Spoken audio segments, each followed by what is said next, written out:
जय एकादशी महारानी माता की जय। आपके सामने भाद्रपद पक्ष की अजा एकादशी माता की कथा बोल रही हूँ। आपने अच्छा लगे तो सब्सक्राइब कर जो। समस्त पापों और कष्टों को नष्ट करके हर प्रकार की सुख समृद्धि प्रदान करता है।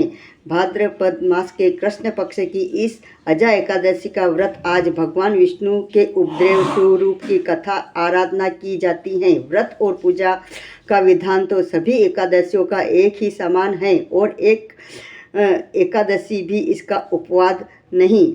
धर्मराज युधिष्ठिर ने विनय पूर्वक भगवान कृष्ण से कहा, हे देवकी नंदन, अब आप मुझे भाद्रपद मास के कृष्ण पक्ष की एकादशी के बारे में बतलाइए। इसका क्या नाम है, विधान तथा माध्यम है, यह सब जानने की मेरी प्रबल बड़ी इच्छा है। भगवान श्री कृष्ण ने कहा, हे कुंती पुत्र, जन्म जन्मांतर के सभी प्रकार के समस्त पापों को नाश करने वाली इस एकादशी का नाम अजा एकादशी है। इसके व्रत को करने से मनुष्य के सब पापों से मुक्ति हो जाती है। जो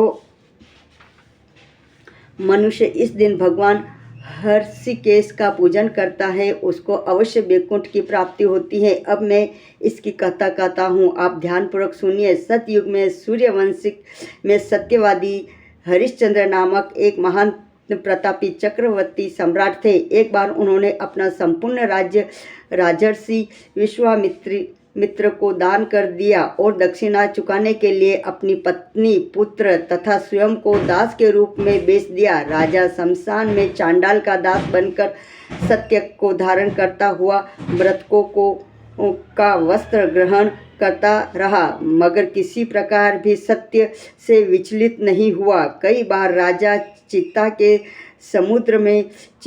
समुद्र में डूबकर अपने मन में विचार करने लगता है कि कहाँ जाऊँ, क्या करूँ जिससे मेरा उद्धार हो। इस प्रकार राजा को कई वर्ष बीत गए। एक दिन राजा इसी चिंता में बैठा हुआ था कि गौतम ऋषि आ गए।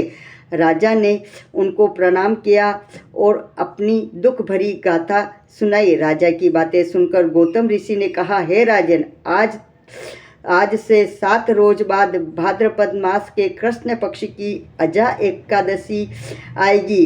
तुम विधि पूर्वक उसका व्रत करो। इस व्रत के पुण्य के प्रभाव से तुम्हारे समस्त पाप नष्ट हो जाएंगे। राजा ने गौतम ऋषि के कहे अनुसार एकादशी आने पर विधि पूर्वक व्रत व जागरण किया। उस दिन के प्रभाव से राजा के समस्त पाप नष्ट हो गए।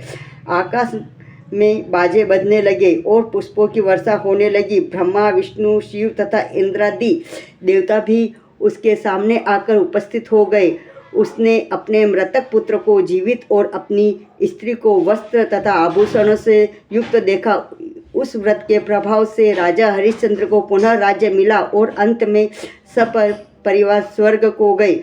अंत में भगवान कृष्ण ने कहा, हे युधिष्ठिर, यह सब अजा एकादशी के प्रभाव से ही हुआ था। जो मनुष्य विधि पूर्वक इस व्रत को करते हुए रात्रि जागरण करते हैं उनके समस्त पाप नष्ट होकर अंत समय में स्वर्ग लोक की प्राप्ति होती है। इस एकादशी की कथा के श्रवण मात्र से ही अश्वमेध यज्ञ का फल प्राप्त मिलता है। श्री अजा एकादशी महारानी माता की जय।